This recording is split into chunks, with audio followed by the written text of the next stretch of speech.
ಬೀದರ್ನ BRIMS ಆಸ್ಪತ್ರೆಯಲ್ಲಿ ಹೆರಿಗೆಗಾಗಿ ಆಸ್ಪತ್ರೆ ಸಿಬ್ಬಂದಿಗಳಿಂದ ಹಣ ವಸೂಲಿ ವಿಡಿಯೋ ವೈರಲ್. ಬೀದರ್ ನಗರದ ಜಿಲ್ಲಾ ಬ್ರಿಮ್ಸ್ ಆಸ್ಪತ್ರೆಯಲ್ಲಿ ಹೆರಿಗೆಗಾಗಿ ಬರುವ ಮಹಿಳೆಯರಿಂದ ಆಸ್ಪತ್ರೆಯ ನರ್ಸ್ ಹಾಗೂ ಸಿಬ್ಬಂದಿಗಳು ಹಣ ವಸೂಲಿ ಮಾಡುತ್ತಿದ್ದಾರೆ ಎನ್ನುವ ಆರೋಪಗಳು ಕೇಳಿಬರುತ್ತಿದ್ದು, ಆಸ್ಪತ್ರೆಯ ಮಹಿಳಾ ಸಿಬ್ಬಂದಿಯೊಬ್ಬರು ಹೆರಿಗೆಗೆಂದು ಬಂದ ಮಹಿಳೆಯ ಸಂಬಂಧಿಕರಿಂದ ಹಣ ಪಡೆಯುತ್ತಿರುವ ವಿಡಿಯೋ ಸಾಮಾಜಿಕ ಜಾಲತಾಣದಲ್ಲಿ ವೈರಲ್ ಆಗಿದೆ.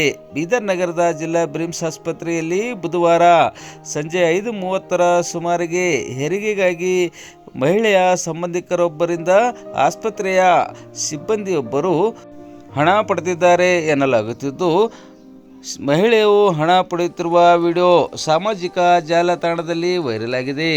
ಜಿಲ್ಲಾ ಆಸ್ಪತ್ರೆಯಲ್ಲಿ ಜಿಲ್ಲೆಯ ವಿವಿಧ ಭಾಗಗಳಿಂದ ಆಗಮಿಸುವ ಬಡ ಜನರಿಂದ ಹೆರಿಗೆಗಾಗಿ ಆಸ್ಪತ್ರೆಯ ನರ್ಸ್ ಹಾಗೂ ಸಿಬ್ಬಂದಿಗಳು ದುಡ್ಡು ಡಿಮ್ಯಾಂಡ್ ಮಾಡುತ್ತಿದ್ದು, ಹೆರಿಗೆಗೆಂದು ಬರುವ ಮಹಿಳೆಯರಿಂದ ಸಾವಿರಾರು ರೂಪಾಯಿ ಹಣ ಪಡೆಯಲಾಗುತ್ತಿದೆ ಎನ್ನುವ ಆರೋಪಗಳು ಕೇಳಿಬರುತ್ತಿವೆ. ಪ್ರಕರಣದ ಕುರಿತು ಬ್ರಿಮ್ಸ್ ಆಸ್ಪತ್ರೆಯ ಮೇಲಾಧಿಕಾರಿಗಳು ಸಮಗ್ರ ತನಿಖೆ ನಡೆಸಿ ತಪ್ಪಿತಸ್ಥರ ವಿರುದ್ಧ ಕ್ರಮ ಕೈಗೊಳ್ಳುವ ಜೊತೆಗೆ ಇನ್ನು ಮುಂದೆ ಇಂತಹ ಪ್ರಕರಣಗಳು ಮರುಕಳಿಸದಂತೆ ಎಚ್ಚರ ವಹಿಸಬೇಕು ಎಂದು ಸ್ಥಳೀಯರು ಒತ್ತಾಯಿಸಿದ್ದಾರೆ.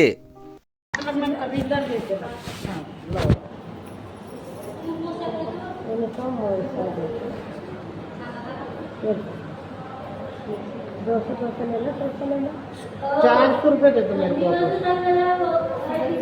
100 रुपये पहले दे चुका हूँ. किसको दिए 100 रुपये? ओ मैं बैठी थी. हाँ तो 400 रुपये. यार ये हर जगह 1 रुपये पूछना तो क्या बोलना, कायगा गवर्नमेंट हॉस्पिटल को बोलना. ಫ್ಯಾನ್ ಬಂದ್ ಮಾಡು, ಬಂದ್ ಮಾಡು. ಎಷ್ಟು ಮಾಡ್ಕೊಡ್ಯಾವ ನೀನು ಗಾಂಡ ಎಲ್ಲ ಕೊಡ್ತಾನೆ ಯಾರಿಗಂತ ಹೇಳಿ ಒಡಿನಾಡ್ದಿದ್ದು ಬಣತನಾಗ್ಯದ ಚಾಟ ಕೊಡ್ಬೇಕು ನಾವು ಹೋಗ್ತೇವೆ हो गए और 400 रुपये बोला, मैं 100 रुपये देने की बात किया था. बराबर है. नहीं उन्हें 100 ऐसा नहीं, 100 रुपये और वापस लो. देखो बात से बात, मैं बोला 400 रुपये देता हूँ, 100 रुपये देता हूँ. पर 100 बताया हो हाँ अंतर लगे.